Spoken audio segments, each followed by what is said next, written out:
What an interesting first episode this was. Tower God episode 4. Episodes 1 through 3 had got me really intrigued. This whole crown game that's going on, very, very, shonen esque, but it still keeps a lot of its intrigue. Like, we don't know a lot about a lot of these characters, but they're all very, very interesting. And this episode really revealed a lot of like cool powers and sort of like fighting mechanics of certain characters, and kept a lot of stuff still sort of hidden in the shadows. So it was this kind of really good blend of intrigue, action, excitement, and just really some really cool music during some of the fight scenes and stuff like that. It was a very, very entertaining 20 minutes. That's all you could really ask for this. And it's definitely one that's gonna make me keep really watching this series. Let's just start with talk about Anak. Anak is one of the more interesting characters I think so far. Where I think that you know, and I'm hoping. Now I have not read the webtoon, webcomic, whatever you want to call it, at all. So I'm anime only. So if you know more, don't spoil me. Don't spoil people like down below in the comment section with this. But I can only make presumptions here. Uh, I would like to think that Anak is a character that we've only sort of scratched the surface on. I really don't hope that we're about to go into like this zone where we don't talk about her for like a long time, because this episode really revealed obviously a lot about her. Like, we found out that she is one of these princesses of Jihad, and has this legendary weapon, that is similar, akin to the one that Bam has. But early on in this episode, she is obviously sitting on the throne, and she's able to sort of like relax after she had kicked so much ass in episode 3. Her two teammates, it's sort of like their job. The samurai guy and then the guy in the tracksuit, they're both like doing their job. It's the tracksuit guy is pretty funny, and meanwhile, the samurai guy, he's doing these crazy sword moves, or like he chucks it up in the air and it like flips, and like he's fighting him. It kind of reminded me of like Mifune from Soul Eater. If anybody remembers Soul Eater, great anime. That guy obviously fought with way more swords than this dude, but definitely interesting fight scenes early on. There's a lot of like other cool abilities and fighting styles that these other characters show off. And if you've been watching this channel for any chunk of time, really, I'm really big on anime powers. And one thing that I'm worried about when I go into like a shonen-y type action series is, am I going to like these powers slash weapon usage, whatever? Am I going to like the fight scenes? And this show delivers, at least so far, very, very good fight scenes. It is, they're brief. They've been brief so far. But it's a taste. It's a little bit of like a glimpse as to what is to come, I'm sure. So, with Anak, she's resting up there on the throne, and several of the teams are trying to go out. These two teams go at them at once, and my like one of my biggest like surprises of this episode was the is it Lau? I don't know if it's Lauro. I don't know how to pronounce this correctly, but the sleeping bag guy. The sleeping bag guy turns out to be strong as hell. He shoots like this big wave of energy. The Shinsu, I think it is. It's like this, like the magic water or whatever it is from episode 2 or whatever 3. He's able to sort of like manifest it and blast it. And he says he could do this from like any direction that he wants. So this guy that's been sleeping like the entire time turns out to be really, really, really strong. But Anak is still Anak, and she kind of doesn't care, and she kind of goes god mode on this dude, on like the whole arena, to be honest, and uses her sword to sort of like go all over the arena and stuff, and um, almost like could kill like a whole bunch of people. I do like some of the characters know like when to run away at times. That was kind of comical. When they're sort of like seemingly outmatched, or the situation might not seem like worth it. And it's interesting to see Anak, like a character that is normally so calm, like you normally so calm and everything, normally so sort of laid back, freak out, and go into this like ignition mode or whatever it's called with the weapon, which apparently they talk about like isn't allowed or something like that. It's something that we don't know about the world. You know, there's a lot we don't know about this world so far. But she has this, her sword thing can go into ignition mode or whatever, and when it does this, Bam's sword freaks out. The Black March starts shaking on its own and stuff like that, and Anak is able to sense this. And seemingly, I guess, because they both wield blades that were made by the same guy, girl, whatever. And she's able to sense this, and basically, this, like, she like gives up the throne pretty much. She literally kind of just like goes and bashes into their room, to sort of put pressure on Bam, who kind of doesn't really know what's going on still, and basically says like you need to give me that sword. It doesn't belong to you. Like, why do you have it? And Bam explains that he got it from another one of the princesses. Anak explains that these are swords, or weapons crafted by the same person. These like highly renowned weapons and stuff like that. I don't know if I could say that they're the strongest weapons in this entire universe. We don't know that yet. Obviously, they're very well known and respected by everybody except Bam, because Bam, is like the viewer and doesn't really know anything. He was like living in a cave until like a month ago, so he doesn't know anything. But another thing that I did want to talk about with this was just sort of Team Bam themselves and like their sort of like reaction to this, and something that I really liked. So like up until this point, we know we have three interesting personalities going on here. We have Bam, who doesn't know much about the world around him, is like learning a lot in this rushed fashion, all in the hopes of chasing this girl that he presumably loves, who went to climb the tower mysteriously. Then we get Kun, who has this interesting backstory with his family and stuff like that, and people say not to trust him, and does a very mysterious character, very character that thinks about things before going in. And then we get Rak. And Rak is like a barbarian type dude. He is punch first, ask questions later. He is always ready for the hunt. He's always ready for a fight. He's always ready for a chocolate bar.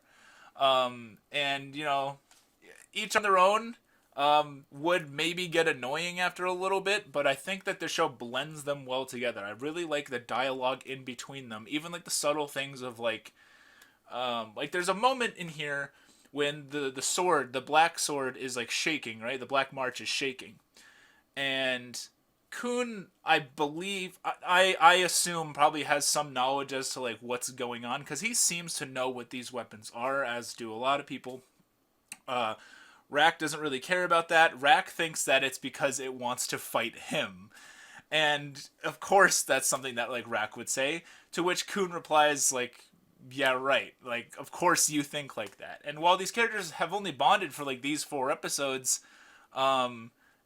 it just like a little moment like that is something that I really liked, because you feel that they're getting sort of like closer together, or having an actual like bond. And even toward the end of this episode, when they go to say that they're going to fight, they're ready to fight with one another and sort of like work together and follow sort of Kun's lead to like get to what they want in winning the game. I don't know. I like the camaraderie of this team. And yeah, so then you get Anak saying that like basically giving up the game, right, and saying that like the game obviously doesn't matter. Apparently this is way more important than this crown game going on. So she basically disqualifies her team because A, you're not allowed to go into other people's rooms, and B, you're not allowed to leave the throne once you're there. I think with the crown. If you have the crown and the throne, you're not allowed to get off of it. She does both of these.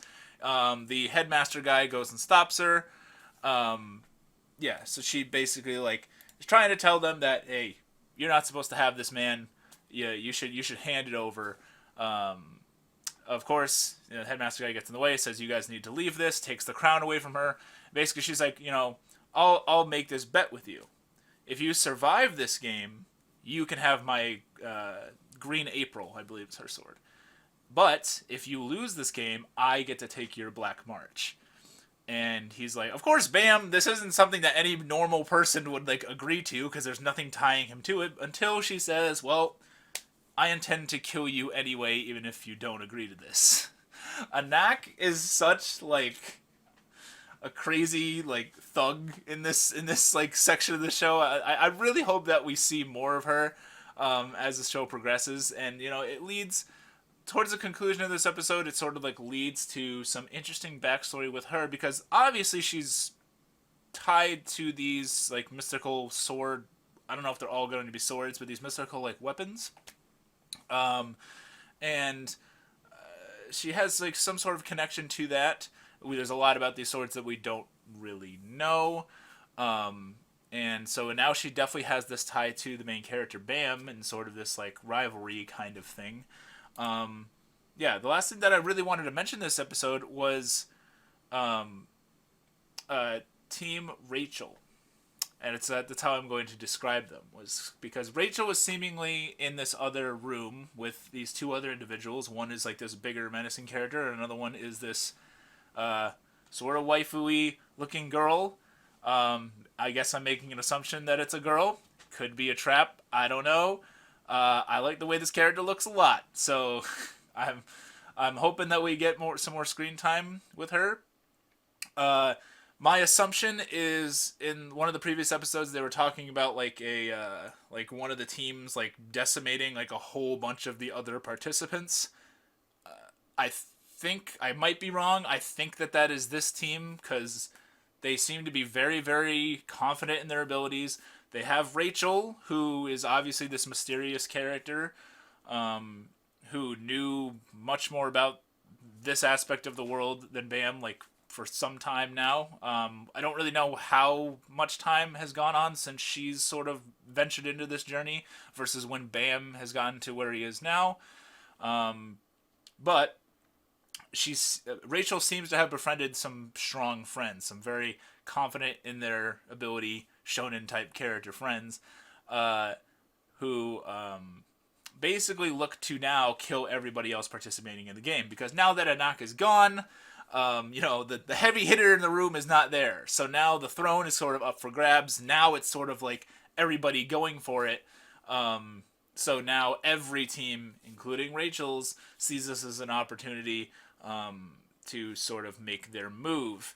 And when I was talking about Anak's sort of backstory, this character allegedly called Anak an imposter. And of course Anak said something to Anak. We don't get to hear it, but she makes a comment afterward about calling an imposter an imposter. There shouldn't be anything wrong with that. And Anak sort of like freaks out, but the samurai guy, Hats, I think is his name, goes to stop her and keep her from getting into further trouble. So I'm very, very interested to see where we go with Team Rachel. We finish up the episode with this sort of like interesting, with really cool music in this section, by the way. This sort of brawl, like little mini battle for the throne, where we see some other characters' abilities. There's other people that can wield like the magic water, Shinsu stuff. There's people that are like, there's a lot of people that are like part animal or something in all these fights and all these weapons and stuff like that. Crazy abilities, like this stuff, like this show like goes to like crazy lengths of like different types of characters, and I find that like very, very interesting. Kind of like Hunter x Hunter-esque, where like you have people that look like completely different, fight completely differently. They have their bodies, which they manipulate in certain ways and stuff like that. Some people are just like humans with weapons, it seems like. But it makes for some interesting fight scenes for sure. Definitely want to check out more of Team Rachel. That's what I'm going to dub them in the future. We get, I want to see where we're going to go, because right at the end, our Team Bam gets a hold of the throne. because our guy Kun is very, very smart and fakes everybody out with this like fake crown thing. And I thought that was really cool, like very much what I would expect from that character. Sort of tricked everybody and basically was able to plop Bam and the crown onto the throne. And so that was really cool. I'm really excited to continue on into episode 5. What did you guys think about Tower of God episode 4? How do you guys think that this anime is going thus far? I don't know if I'm going to dig into the original source material. I might, at least not yet. I think I'm going to watch these like 13 episodes and then see where I stand after that. Because frankly, there's a lot of manga I still need to catch up on, and I don't know if I necessarily have the time. But who knows? In 8 weeks or whatever, I could be singing a whole different tune because this show, every week, at least I think, is getting better and better, and more intriguing. And from a character standpoint, from an animation standpoint, it's really blowing my expectations kind of out of the water. And intriguing. I use that word several times with this. I think that is the underlying way I would describe this series, because there's a lot of questions that you're consistently asking. They answer a little bit of them at a time, but make you interested in other things and sort of sort of like distract you with these other things that are also incredibly interesting. Then you remember the things that you were questioning before and start to piece together in your mind how everything's sort of tying together. And I really hope that continues. But thank you so much for watching. If you like what I'm doing here, please hit that subscribe button down below. And consider joining my Patreon. There'll be a link to that in the description as well. But yeah, thanks guys so much, and I'll see you next time.